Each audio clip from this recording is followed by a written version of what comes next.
Les poissons de la mer Rouge, poissons noirs et poissons rouges, ont des queues et des nageoires, ce qui fait leur désespoir. Ils n'ont pas de parapluie, ça ne fait rien quand il fait chaud, mais quand il y a de la pluie, ils sont mouillés jusqu'aux os du dos. Bonjour les footballeurs et les joueurs de tennis, comment ça va?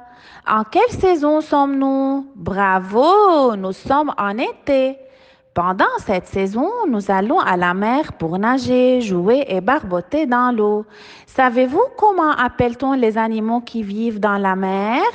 Très bien, on les appelle des animaux aquatiques, comme le dauphin, la baleine, la méduse, le poisson et beaucoup d'autres.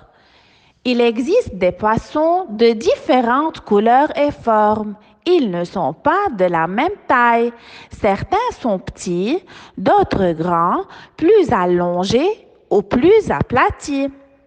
Aujourd'hui, je vous ai choisi un poisson pour l'observer de près. J'ai acheté de la poissonnerie un poisson. Regardez, il est mort. Il ne bouge pas. Savez-vous pourquoi? Car le pêcheur l'a pêché et le poisson ne peut vivre jamais sans eau, sinon il meurt. Si on veut le garder à la maison, on doit le mettre dans un aquarium ou bien dans un bocal rempli d'eau. Le poisson a le corps allongé. Il a une tête et une queue.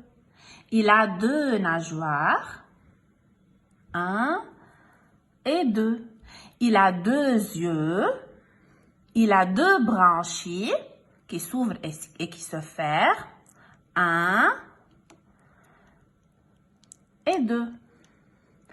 Et il a une gueule. Dedans, il y a les dents et la langue. Et il a aussi deux narines. Son corps est couvert d'écailles. Tout son corps est couvert d'écailles, sauf la tête et la queue. Alors tout le corps du poisson est couvert d'écailles, sauf la tête et la queue. Et il a toujours les yeux ouverts, car le poisson n'a pas de paupières.